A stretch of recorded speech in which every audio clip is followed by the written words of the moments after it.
Welcome to the Texas Go Radio Show. This is part 6 of the 1967 live stream by Owen Benjamin. That sounds crazy because the moon is feminine. 28-day cycle. 28-day cycle doesn't create the power like the man, but is necessary for the cycle.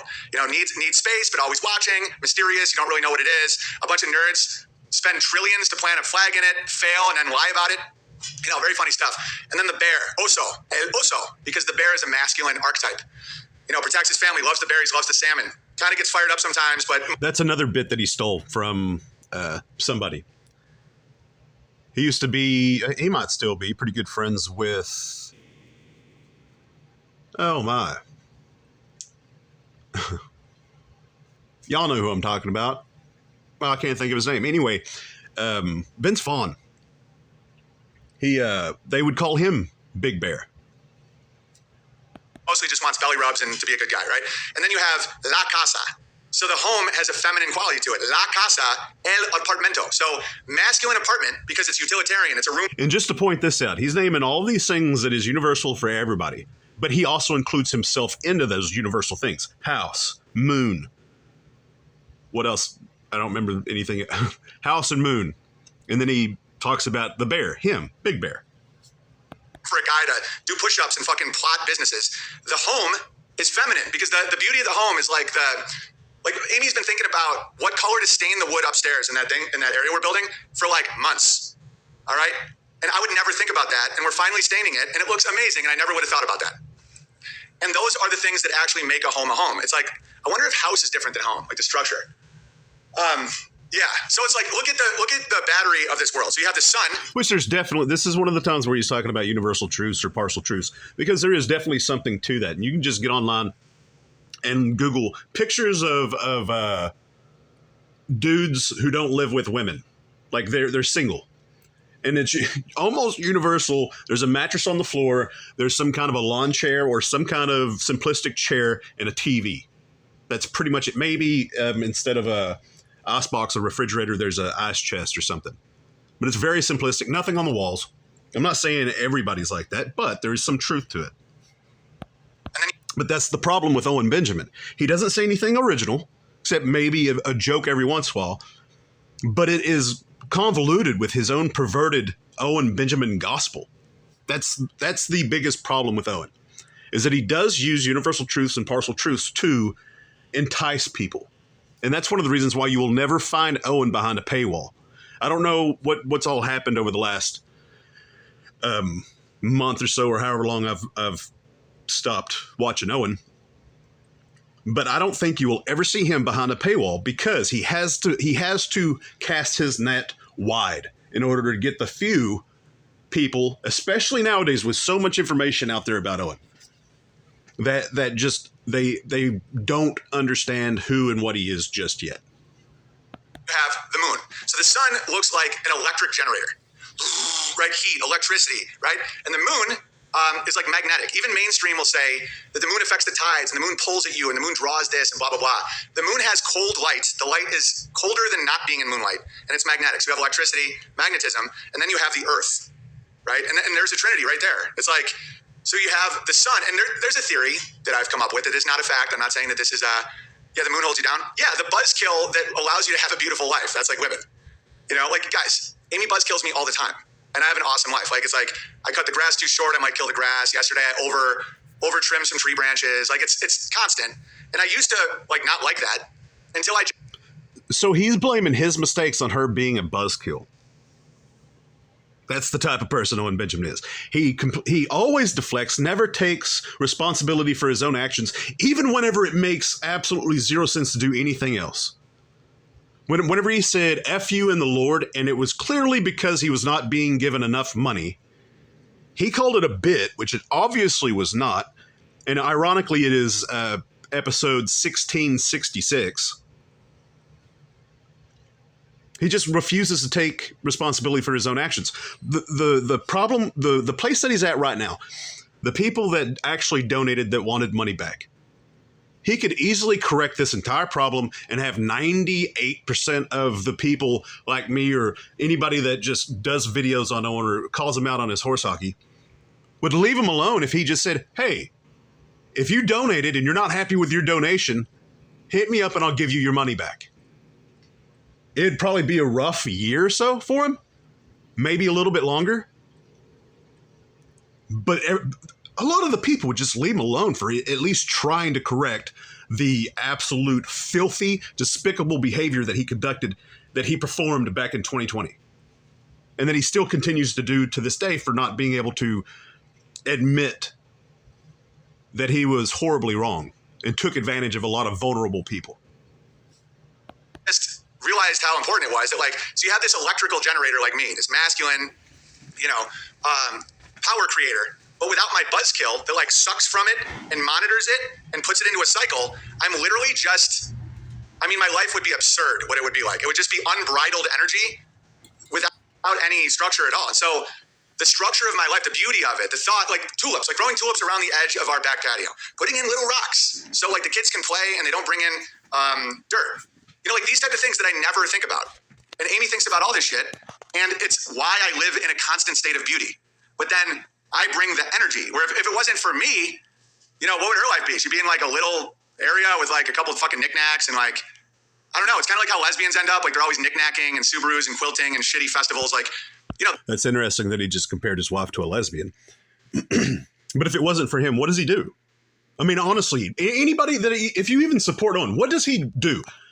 Just in this one video, he spent the first 30 minutes berating his audience, complaining about not getting enough money, not being donated enough money. So he practically is a beggar on the internet. That's practically what he does. And if you say, well, he's got all this original content. Yeah, okay, edit this 1 3-hour video down to his original content and see how long that is. Definitely not 3 hours. That's like 2 wet rags together. There's no energy there. There's no like, the 1 and the 0, right? But if you got 2 homos, I used to do bits about this all the time where it's like, it's just cocaine and real estate deals and fucking granite and like, a Lamborghini with no gas in it. It's just like crazy. It's like, no offense to Andrew Tate, but like that, where you have like 35 Bugattis and your whole house looks like a fucking warehouse. You know what I mean? Like Fight Club, 2 homos is go, go, go. Yeah. They don't have that aesthetic, that thing that just, because I jokingly call the feminine energy a buzzkill, but it's a limiter.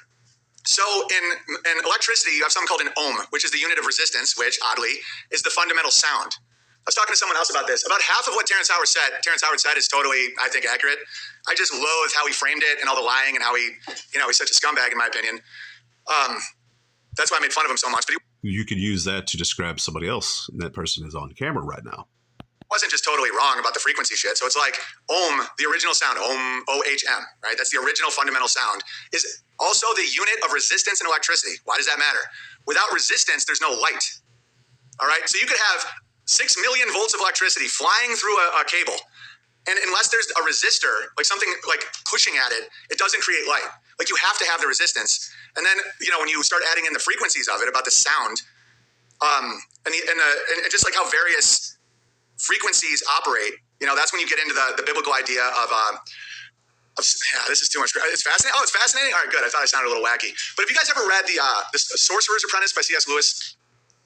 Resistance is fertile. Okay, so he said, and that's where you can get the biblical whatever, and then he goes to C.S. Lewis.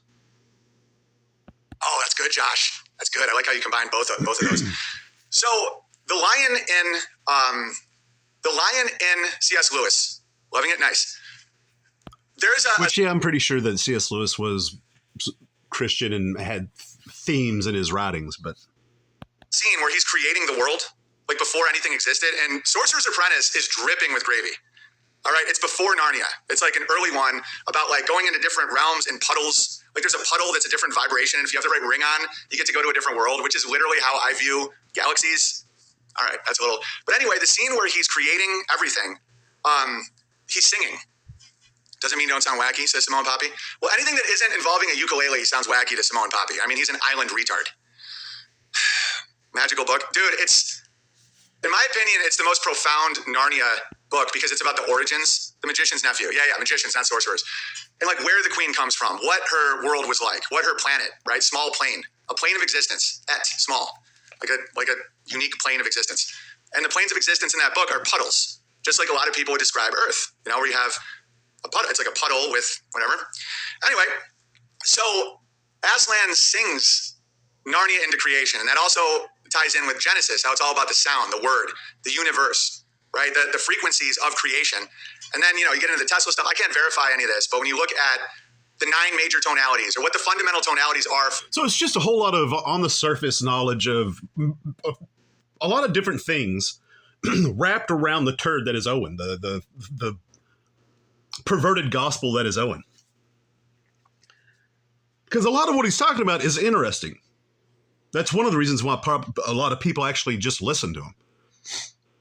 Now, I do these videos because if you just listen to them, it's that's whenever you get into the whole cult, mind-numbing manipulation, the cadence. If you haven't noticed, this is sped up, and there's a reason for that. Or structuring something. There's some gravy there. And the reason for that is because of this. This is normal speed. Because matter itself operates on a frequency where if you hit a tuning fork, and if I ever do these piano lessons, I ordered tuning forks just to show this. You hit a tuning fork, and if another object... Okay, so he's working on a book, and he's going to do piano lessons. Pretty sure he's mentioned the piano lessons before, probably a lot of times before. He has the internet. What's literally stopping him from doing piano lessons? Or finishing the book that he promised to the donors back in 2020. That was, unironically, one of the things that he promised them was the book. Not to mention a week's worth of vacation time at the land. One time a year. 4 years later, how many people have actually camped there? Is of the same frequency. It just starts singing. Like through the ether. You just hit a tuning fork, and something else that resonates with it will start singing. And that's amazing to me. And I think that human beings are like that too, with intention. And that's when it gets a little, unprovable. And I am recognizing this as not... Yeah, with intention. That's a lot to do with what he does. During the 2020 land scheme, one of the things that he said to justify what he was doing was, if you're stupid enough to fall for whatever he's doing, then it's your fault. And that is very intentional for him to do that, because that's one of the things he has also said in Hollywood. They tell you what they're doing so that they can rid themselves of any kind of guilt or repercussions, karma or whatever. Fact, what I'm saying.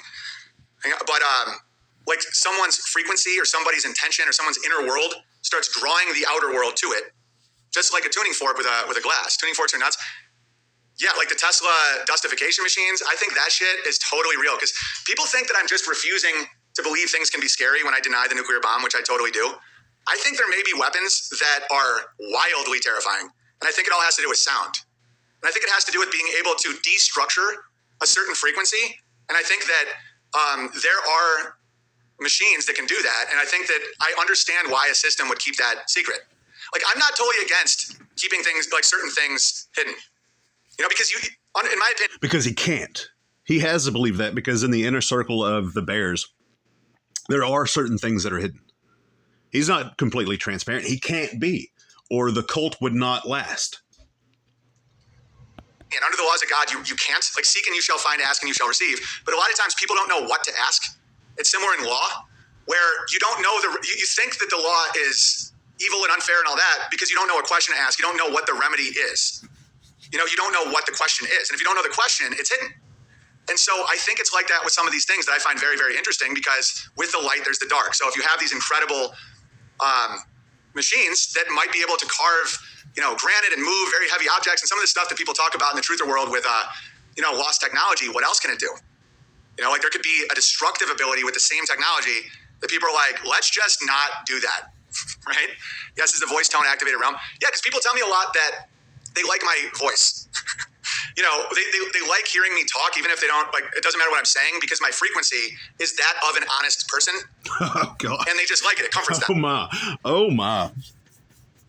Whenever I started doing these videos, there was a guy that I talked to for a minute, and He said that he stopped listening to him because he noticed. This was a year ago or so I don't remember exactly what he said, but he noticed that it was almost hypnotic because he would be doing something else, and the majority of the people that listen to him are doing something else. Now, whenever I'm doing these videos, I'm not doing anything else except for listening. Quite literally, probably the majority of the time, I'm not even looking at him. I'm listening to the words that he's saying and how he's saying it. Now, that's one of the reasons why I speed him up, is because it's excruciating to just listen to this guy in the normal cadence. Anyway, the guy said that whenever he was at work listening to him, it was almost as though it would like hypnotize him. He would just zone out and just listen. And every once in a while, Owen would say something and it would just stick in his brain. It would kind of make his ears perk up. And so it's very intentional the way Owen talks so slow. Normal people don't talk that way. They just don't. It's not a natural cadence in order for participation. It's a manipulative cadence. Even if I'm fucking dead wrong, like I'm saying something totally retarded, they're like, it's a comforting tone. And some people, you hear their tone and you like hate it. Like I was listening to Red Bar make fun of somebody, and I checked out their podcast. Like there's this, it's called Steel Toe Podcast, where there's this girl that got arrested with Nick Rekieta for like swinging and cocaine. And it's this huge scandal. And I was listening to their podcast from before that arrest happened, and I could barely listen to them talk. Like it felt bad. And it wasn't even what they were saying. It wasn't like they were saying anything offensive to me. Their cadence, their tone, everything about it, I like hated the sound of it. Dude, that whole saga is hilarious. They're a mess. Yeah, it's like... This is the Texas Go Radio Show, and I'm your host, Beartaria. As always, till next time.